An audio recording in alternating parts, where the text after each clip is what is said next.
আসসালামু আলাইকুম। প্রিয় দর্শক, আপনাদের সকলকে আমন্ত্রণ জানাচ্ছি অন্য মঞ্চের আলাপচারিতায়। আসসালামু আলাইকুম রহমতুল্লাহি ওয়া বারাকাতুহু। সম্মানিত দর্শক, বাংলাদেশের রাজনীতিতে হাঁসের মাংস, ওয়েস্টিন হোটেল এবং পূর্বাঞ্চলে গড়ে ওঠা একটি মার্কেট, নীলা মার্কেট, এগুলো নিয়ে বেশ আলোচনা হচ্ছে, সমালোচনা হচ্ছে এবং বিতর্কের ঝড় শুরু হয়ে গেছে। বর্তমান অন্তর্বর্তীকালীন সরকারের একজন উপদেষ্টা, যার নাম আসিফ মাহমুদ সজীব ভুঁইয়া, এই তরুণ এখন তো অবশ্যই তিনি রাজনীতিবিদ, নানা কারণে বিতর্কিত এবং নানা কারণে আলোচিত, এবং একই সঙ্গে দলের ভিতরে অর্থাৎ ডক্টর মোহাম্মদ ইউনূসের যে দল এনসিপি, সেই দলের ভিতরে তাকে নিয়ে পরস্পর বিরোধী মন্তব্য রয়েছে। তিনি তার যে এলাকা, গ্রামের বাড়ি কুমিল্লার মুরাদনগর, সেখানে যথেষ্ট বিতর্কিত, এবং তার আব্বা বা বাবা ওই এলাকাতে রীতিমতো তাণ্ডব শুরু করে দিয়েছেন যেদিন থেকে তিনি ক্ষমতায় এসেছেন। দুজন উপদেষ্টা, তিনি এবং নাহিদ, এই দুজনের বাবাকে নিয়ে যথেষ্ট, যাকে বলা হয়, দুর্নাম এবং বদনাম। তারা বিশেষ করে আসিফ মাহমুদ সজীব ভুঁইয়ার যে বাবা, তার অনেকগুলো ভিডিও ক্লিপ এখন সামাজিক মাধ্যমে ভাসছে। তিনি একে তো বদমেজাজি, কর্তৃত্ববাদী, এবং তার যে চেহারা সুরত, এবং আসিফ মাহমুদ সজীব ভুঁইয়ার যে চেহারা সুরত, এতে দেখে মনে হয় যে আমাদের যে আবহমান বাংলার যে দারিদ্র পীড়িত পরিবারগুলো রয়েছে, সেখান থেকে সবেমাত্র উঠে এসেছেন নিম্নবিত্ত পরিবারে, প্রান্তিক জনগোষ্ঠী থেকে নিম্নবিত্ত পরিবারে, এবং তাদের শরীরে যথেষ্ট অভাবের চিহ্ন আছে।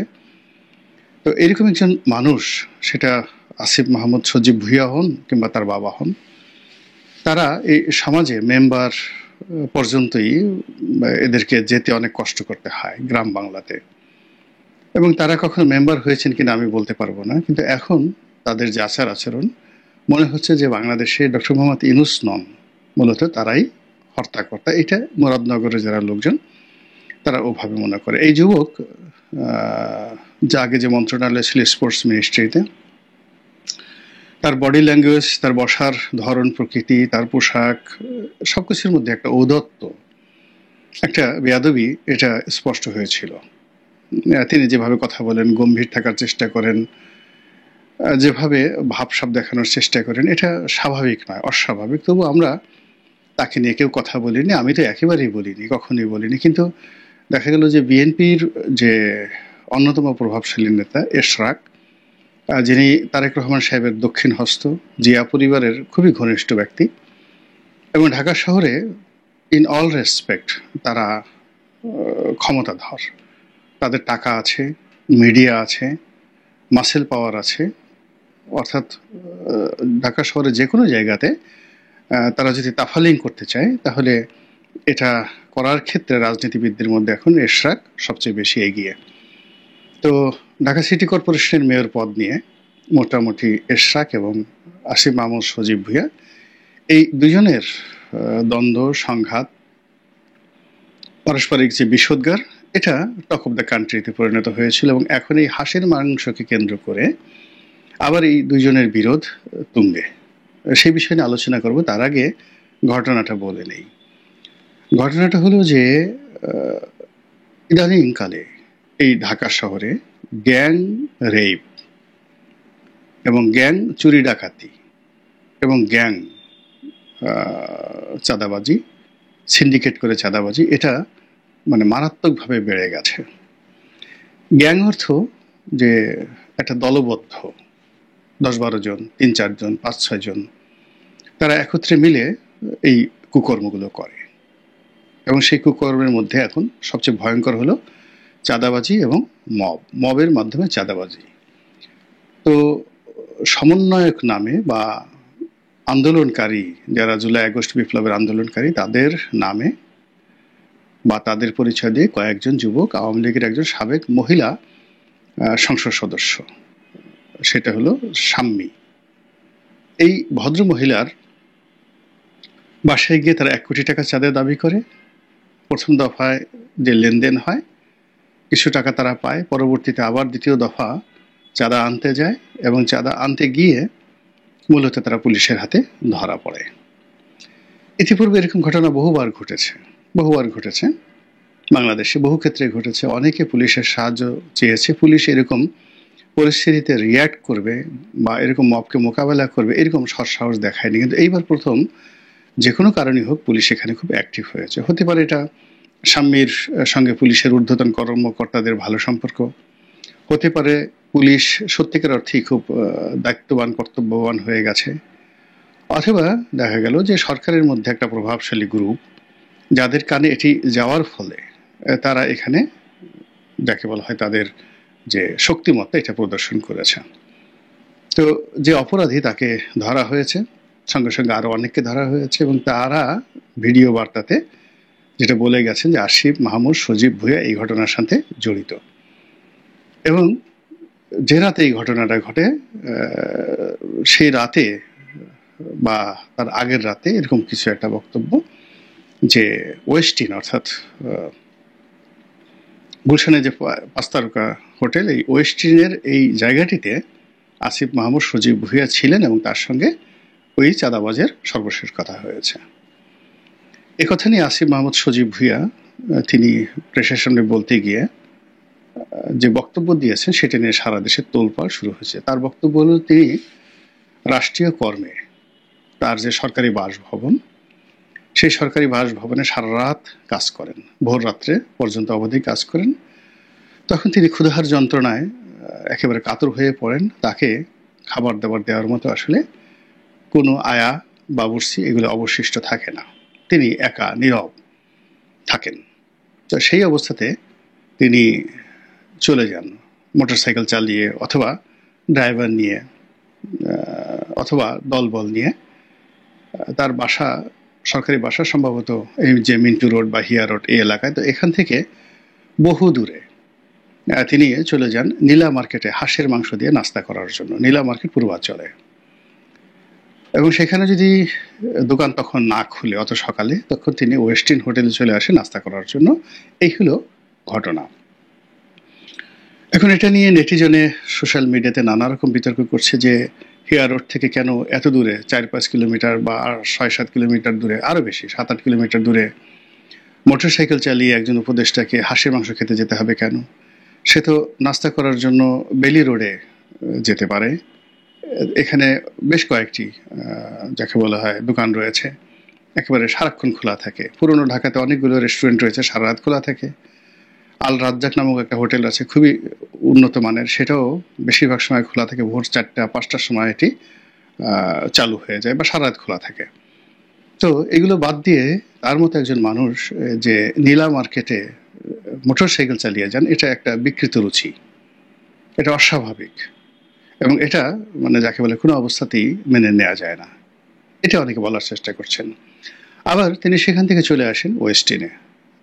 তো ওয়েস্টিনে নাস্তা করা মূলত তিনি যে পরিবারের সন্তান, যে অবস্থা থেকে চলে এসেছেন বা তিনি যে মন্ত্রণালয়ের দায়িত্বপ্রাপ্ত হিসেবে যে বেতন পান, ভাতা পান, সেটা দিয়ে আসলে ওয়েস্টিনে নাস্তা করা যায় না। তারপর তিনি সেখানে যান। তো এটা নিয়ে খুব তর্ক এবং বিতর্ক চলছে, ভীষণ রকম তর্ক বিতর্ক চলছে। এবং এখন আমি যে ভিডিওটা করছি, এখন বলা হচ্ছে যে উপদেষ্টা মণ্ডলীতে এই আসিফ মাহমুদ সজীব ভুঁইয়া, আরেকজন আছেন মাহফুজ আলম না মাহফুজ, তিনিও মানে নানা কারণে বিতর্কিত। এই দুজনকে বাদ দেওয়ার কথা চিন্তা ভাবনা করা হচ্ছে, অথবা এই দুজন পদত্যাগ করতে পারেন না, এরকম একটি কথাবার্তা। তো এর আগে এই যে নীলা মার্কেট নিয়ে একটি বক্তব্য সামাজিক মাধ্যমে আসার আগে নীলা নামক একজন ভদ্রমহিলা, নীলা ইসরাফিল, বেশ আলোচিত। তিনি সাবেক অ্যাটর্নি জেনারেল যিনি ছিলেন বা উপদেষ্টা ছিলেন, পরবর্তীতে তার পুত্রবধূ হিসেবে পরিচিত। তো এই নীলা ইসরাফিল যে ডক্টর মোহাম্মদ ইউনূসের দল এনসিপির একজন নেতা, কি যেন নাম, তার বিরুদ্ধে যৌন হয়রানির অভিযোগ এনেছেন। এটাকে হয়রানি বলা যাবে না, রীতিমতো যৌন কেলেঙ্কারির অভিযোগ এনেছেন। সেটা নিয়ে বেশ কয়েকদিন হই হলো চই হলো। নীলা ইসরাফি যথেষ্ট সাহসী। যে ধরনের অভিযোগ তিনি এনেছেন এগুলো সাধারণত আমাদের দেশের আবহমান বাংলার মেয়েরা সাধারণত এই ধরনের অভিযোগ সামনে আনতে সাহস পায় না। তো তিনি সেটা সাহস পেয়েছেন, এনেছেন। দ্বিতীয়ত যে ভাষায় তিনি প্রতিবাদ করেছেন, এবং নীলা ইসরাফিলের মতো সাহসী, যেখানে তার শ্বশুর, তার স্বামী, তাদের বিরুদ্ধে বিভিন্ন সময় রুখে দাঁড়িয়ে জাতীয় সংবাদপত্রে শিরোনাম হয়েছেন। এবং তার শ্বশুরের মতো একজন প্রভাবশালী মানুষের, কে এম হাসান আরিফ, বাংলাদেশের শীর্ষ আইনজীবী, ধনী ব্যক্তি, প্রভাবশালী, তো তার বিরুদ্ধে লড়াই সংগ্রাম করে তিনি জেলে গেছেন। আবার জেল থেকে ফিরে তিনি যাকে বলা হয় মানে দমিত হয়ে যাননি, তিনি আবার প্রতিবাদ করেছেন। তো এরকম একজন প্রতিবাদী নারীর সঙ্গে যৌন হয়রানিমূলক আচরণ করা চারটিখানি কথা নয়। যে এই কাজ করেছে সে নিঃসন্দেহে এই নীলা ইব্রাহিমের চাইতে অনেক দুর্ধর্ষ, অনেক সাহসী এবং অনেক ডেসপারেট। এবং তার মধ্যে নিঃসন্দেহে এমন গুণাবলী আছে যেটা নীলা ইব্রাহিমের মতো সাহসী রমণীকেও মুগ্ধ করেছে অথবা বাধ্য করেছে। তো যাই হোক, সেই এনসিপির একজন অখ্যাত নেতা, যার এইরকম ডেসপারেট কর্মকাণ্ড নিয়ে দল প্রশব্দ করেন, এবং তখন থেকে আসলে নীলা নামটি বাংলাদেশে বেশ পরিচিত। তো যে নীলা ইব্রাহিমের সেই যে তার সঙ্গে যিনি যৌন অসৌজন্যমূলক আচরণ করেছেন, তো তাদেরও নেতার নেতা মানে সুপ্রিম কমান্ডার হলো এখন এই হাসকাণ্ডের যিনি নায়ক, আসিফ মাহমুদ সজীব ভুঁইয়া। তো সেই সজীব ভুঁইয়া ওয়েস্টিনে যাচ্ছেন। ওয়েস্টিনে যাওয়াটা তেমন কোনো বিষয় নয়, তবে এখানে একটা ক্লাস, রুচি, অভিরুচি এগুলো সব নির্ভর করে। আর বাংলাদেশে ওয়েস্টিন যে হোটেলটি, এটি যথেষ্ট বিতর্কিত একটি হোটেল। আওয়ামী লীগ জামানাতে এখানে পাপিয়া কাণ্ড ঘটেছিল, এবং এক রমণী সেখানে একটি রীতিমতো মিনি পতিতালয় বা যাকে বলা হয় বালাখানা, যাকে বলা হয় বাইজি মহল তিনি গড়ে তুলেছিলেন। এবং ওটার সবচেয়ে দামি যে রুমটি, দৈনিক কত ভাড়া, 1 লাখ হতে পারে, 1.5 লাখ হতে পারে। তো সেই বালাখানা ভাড়া করে, যেটিকে বলা হয় প্রেসিডেন্সিয়াল স্যুট, সেটি ভাড়া করে সেখানে তিনি এই নগরীর যত নাগর রয়েছে, মহানগরীর যত মহানাগর রয়েছে, যারা নারীর যৌনতা এবং মদ এবং জুয়া এটাতে আসক্ত হয়ে তারা এই রাষ্ট্রের সর্বনাশ ঘটায়, এরকম রাজনীতিবিদ আমলা কামলার একটা বিরাট মিলন মেলা পাপিয়া গড়ে তুলেছিলেন। এবং যখন সেই পাপিয়া কাণ্ড উন্মোচিত হলো এবং পাপিয়া গ্রেপ্তার হলো, তখন থেকেই ওয়েস্টিন নানা কারণে আলোচিত। তো সেই ওয়েস্টিনে এই যুগের সুবোধ বালক, এই যুগের অবোধ বালক কিংবা বালিকা তারা যাচ্ছে, এটা কেউ বিশ্বাস করবে না। এখানে যারা যাচ্ছে তারা শক্তিশালী, তাদের হাতে অনেক টাকা, তারা ধনী, এরকমই মনে হয়। তো সেই দিক থেকে আসিফ মাহমুদ সজীব ভুঁইয়া যে সেখানে গেছেন, এই সমাজ এটা মেনে নিতে পারছে না। এর কারণ হলো যে বৈষম্যবিহীন সমাজ গঠন করার কথা বলে তারা ক্ষমতায় এসেছেন, এবং যে আন্দোলন, বৈষম্য বিরোধী আন্দোলন তারা নেতৃত্ব দিয়েছেন, এবং যে আন্দোলনের তোড়ে শেখ হাসিনার 15 বছরের যে সাজানো যাকে বলা হয় শাহী প্রাসাদ তছনছ হয়ে গেছে। তো সেই আন্দোলনের, সেই বিপ্লবের যারা নায়ক, মহানায়ক, তাদের কাছ থেকে এইরকম আচরণ অথবা তাদের বিরুদ্ধে এইরকম দুর্নাম বদনাম, এটা জনগণ আশা করে না। আর এই কারণেই এই ছাগল কাণ্ড, মতিউরের যে ছাগল কাণ্ড, এটা যেভাবে বাংলাদেশের মানুষকে একটা সর্বনাশের দিকে নিয়ে গিয়েছিল, শেখ হাসিনার সর্বনাশটা শুরু হয়েছিল সেই মতিউরের ছাগল কাণ্ড দিয়ে। ছাগল কাণ্ডর পরে বেনজির কাণ্ড, সেই বেনজির কাণ্ডতে পুরো দেশ তছনছ হয়ে গিয়েছিল। তদ্রূপ এখন এই সময়টিতে এই যে হাসকাণ্ড, সেই হাসকাণ্ড বাংলাদেশে আলোচনার যাকে বলা হয় একেবারে কেন্দ্রে চলে এসেছে। প্রথম হাসকাণ্ড আসলো পিটার ডি হাসকে নিয়ে, অর্থাৎ তার সঙ্গে আন্দোলনকারীরা কক্সবাজার গিয়ে দেখা করলেন, এরকম একটা গুজব ছড়িয়ে পড়লো। সত্য মিথ্যা ভালো মন্দ ডাজ নট ম্যাটার, কিন্তু এটা বাংলাদেশকে তোলপাড় করে দিয়েছে। এবং এখন বাংলাদেশের যে দুরবস্থা, এই দুরবস্থার পিছনে পিটার ডি হাসের হাত, আমেরিকার ডিপ স্টেটের হাত, এবং এখন বর্তমান যে সরকার রয়েছে তাদের সঙ্গে আমেরিকার আন্ডার টেবিল যে রিলেশন, এগুলো নিয়ে মানুষ চরমভাবে বিক্ষুব্ধ। এতটা বিক্ষুব্ধ যেটা কল্পনা করা যায় না।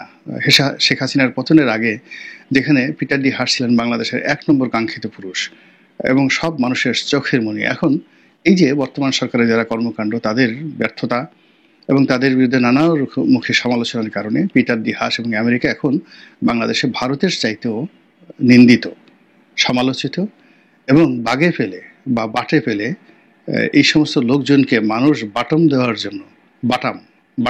জন্য আঞ্চলিক ভাষা, তো মানুষ যেভাবে 2 হাত তাদের নিষ্পিস করছে, এটা কল্পনা করা যায় না, ভীষণ রকম কল্পনা করা যায় না। তো সেই পিটার হাসের যাকে বলা হয় বিতর্ক থামতে না থামতে আবার সেই নীলা মার্কেটের হাঁস এবং ওয়েস্টিনের যে কাণ্ড, এটি আসলো। এখন এরপরে আবার পরিস্থিতি সহজ না হয়ে আরো জটিল হয়ে পড়েছে। এখন সেই আসিফ মাহমুদ সজীব ভুঁইয়ার পক্ষের যারা লোকজন, তারা বলার চেষ্টা করছেন যে চাঁদাবাজ, সেই চাঁদাবাজের সঙ্গে তাদের রাজপুত্রের কোনো সম্পর্ক নেই। এই চাঁদাবাজ মূলত বিএনপি নেতা এশরাক তার ক্যাডার, অথবা এই চাঁদাবাজ তার নিজের স্বার্থে সিন্ডিকেট করে চাঁদাবাজি করেছে এবং পরবর্তীতে যখন এই ঘটনাটা ঘটেছে তখন এরশাদ এই আসিফ মাহমুদ সজীব ভুঁইয়াকে কলঙ্কিত করার জন্য তিনি এই চাঁদাবাজকে তার বাসায় ধরে নিয়েছেন, জুলুম করেছেন, অত্যাচার করেছেন এবং তার কাছ থেকে ভিডিও বার্তা আদায় করে তাকে ডিবির হাতে তুলে দিয়েছেন। তো এরকম কথাবার্তা হচ্ছে। এখন ঘটনা সত্য বা মিথ্যা এটা প্রমাণ সাপেক্ষ, কিন্তু সরকার যদি এই বিষয়টি নিষ্পত্তি করতে না পারে, এমনকি বিএনপি যদি এই বিষয়টি নিষ্পত্তি করতে না পারে, এমনকি মিস্টার এশরাক যদি এই বিষয়টি কথাবার্তা না বলে, তাহলে এটা নিয়ে যে জটিল একটি অবস্থা তৈরি হবে, সেই জটিল অবস্থায় বর্তমান সরকার তো ক্ষতিগ্রস্ত হবে, জনাব এশরাক তিনিও বাদ পড়বেন না, বিএনপিও বাদ পড়বেন। আল্লাহ আমাদের সবাইকে এই হাসের যন্ত্রণা থেকে রক্ষা করুন। আসসালামু আলাইকুম ওয়া রাহমাতুল্লাহি ওয়া বারাকাতুহু।